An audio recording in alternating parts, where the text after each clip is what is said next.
the koala issues lately. Normally the whole Tweed community is totally united for the koalas, but the conflict over the Pottsville men's shed has caused division and hostilities in this community that usually acts with such generosity and grace towards each other. We were on track to achieve a fantastic outcome for the koalas and the men's shed, but this looks like it's gone completely off the rails now. 4 months ago, with the new council, we resolved to ask Jeff Provost, our state member, to advise us of alternative Crown land sites that might be available for the men's shed rather than a temporary site of black rocks. Our general manager from council actually found two private properties for sale.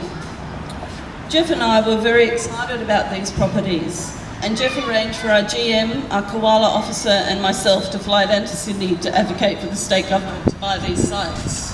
I'm going a bit floppy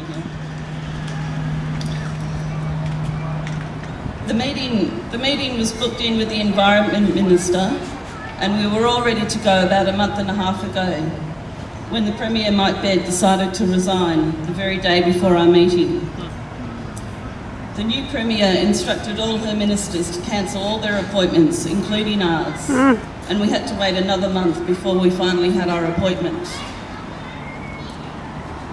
Jeff said, though, after our appointment, that he felt very positive about our meeting and about our prospects for success. But it looks like it's all to no avail now. Councillor Rhys Byrne, our Labor councillor, recently announced that he will be voting with the other Conservative councillors at this Thursday's meeting to allow the men's shed into Black Rocks now, and doesn't want to wait for the council, for the state government decision to come back to see whether they would fund it or not. I have begged Jeff numerous times to give us an answer on the funding before this vote goes down on Thursday. He is adamant, though, that we won't hear in time for this March meeting, but says we may hear at the April meeting, which will be too late.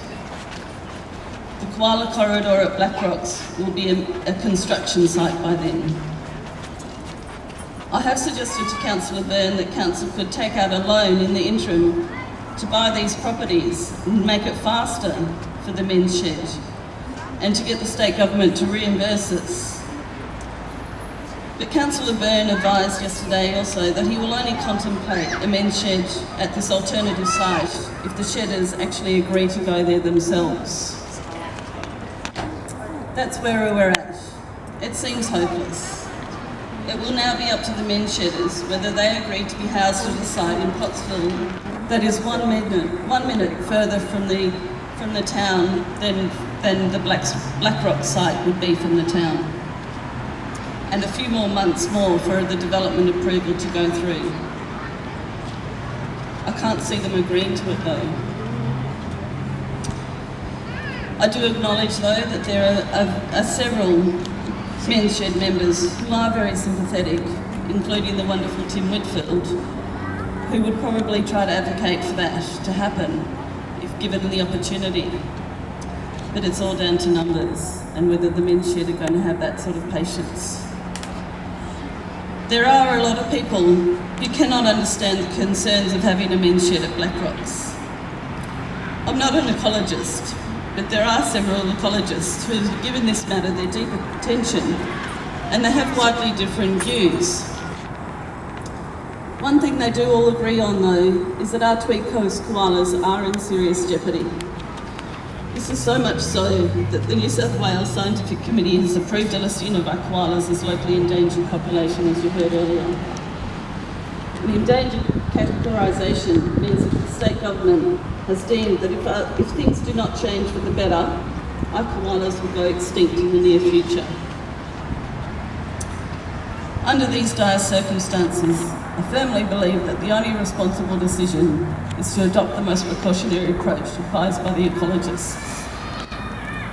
This is what my common sense tells me. I'm determined not to let the extinction of the koala happen on my watch, but I'm only one of 7 councillors who have to say this. Some people think that koalas can live happily next to humans, but we cannot presume to know, even ecologists, how a koala is feeling. Our native animals are extremely sensitive and timid, and will run from us as fast as they possibly can, except for the koala. Wallabies can literally die of fright if chased by a dog, apparently. Our koalas are said to be the most sensitive of all of our wildlife species, according to a report I read years ago. People see koalas being cuddled and think that's normal, but I just learnt recently that those koalas are only those that are raised from birth in captivity with humans, and the protocol is for handling a koala only for 15 minutes at a time, even with these tame animals. I understand the men's shed are frustrated that they've had to wait for several years for a bigger shed.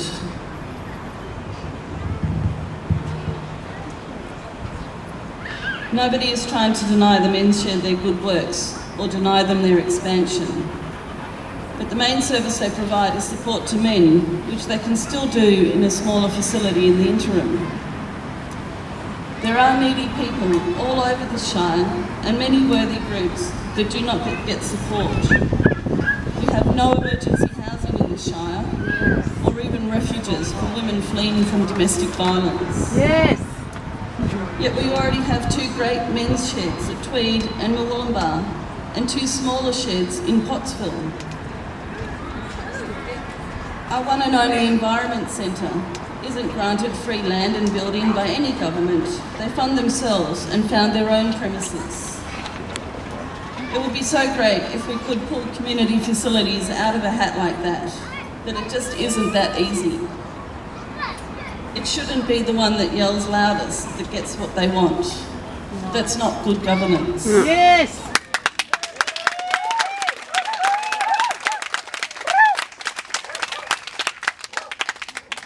I'm sorry to give such a depressing speech today. It can be very disheartening sometimes, and you've caught me at a very bad moment. All I can think about is that beautiful dead koala I saw on the side of the road just 2 days ago. I feel for Dave and Lynn here, and all the wildlife carers that have had to endure numerous experiences like that. I think the only thing left to do is to implore the men's shed to extend their hearts to our precious wildlife and pray for a miracle that we get through this with a united approach.